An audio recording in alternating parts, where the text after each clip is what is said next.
It's concerning. The president tells me the market's going to fall apart if the Democrats win. I look at the pollsters, and they say an 85% chance of Democrats taking the House. And I think, my God, I got to get out of stocks. But then I think to myself, wait a second.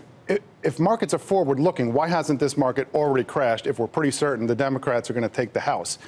So answer your own question. I look at history, and I say, what's happened in the past when we had a Republican president and the Democrats flipped all or part of Congress? I look at 2006.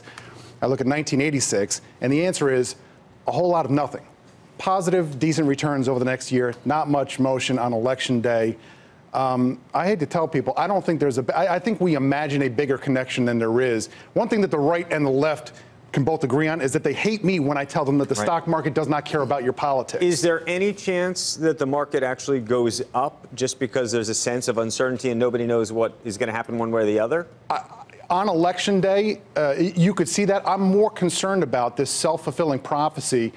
If we're going around telling everyone the market's going to crash if Democrats win and the Democrats gain ground, I'm worried that some people would say, uh-oh, here's the end. They pull money out of stocks. We have a self-fulfilling prophecy. Over the next year, I'm not concerned about returns. If you just look at what's happened in midterm elections for the last 75 years or something, just the markets go up afterwards because the volatility ahead of time and what happens after. Is this different? No, I think it's about that. I mean, if I have to guess what markets are going to do over the next year, I'm guessing they're going up because on average, that's what they do.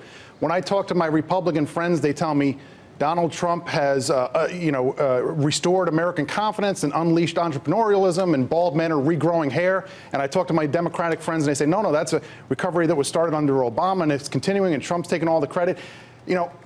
The truth is, the most powerful force in the financial universe right now is the 0% interest rates we had for 10 years that chase people into stocks. Now those rates are creeping up a little bit. That's what to watch, not people's political passions. Okay, different question. And Dom talked about healthcare stocks holding up in part because of the sense that if there is gridlock, maybe that's a good thing. Are there any other industries that you think gridlock is particularly helpful for?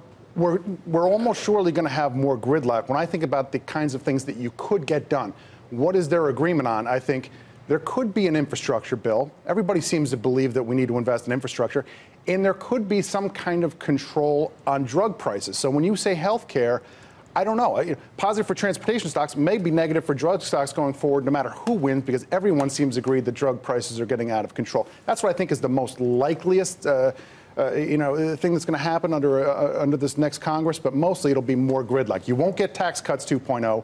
You won't get Obamacare overturned. There's no money for tax cuts 2.0 anyhow. Isn't the real issue here, though, the level of spending, the growth rate of spending? I mean, spending has grown at 6% since World War II. It slowed to 2% under the Budget Control Act of 2011. They ramped it up again, not because of the tax bill, after the tax bill. And a Democratic House with this administration, we could probably still have spending at 6%. So in 2020, when entitlement growth starts to accelerate again, then you're just headed towards, another mini debt crisis after the presidential election. So the real issue is spending. You mean government spending? You mean will Democrats blow up the debt and the deficit? And the answer is, we're already doing a good enough job of that without Democrats because we're about to hit trillion-dollar yearly deficits. That was with Democrats not at the bottom of a recession, but at the top of an expansion.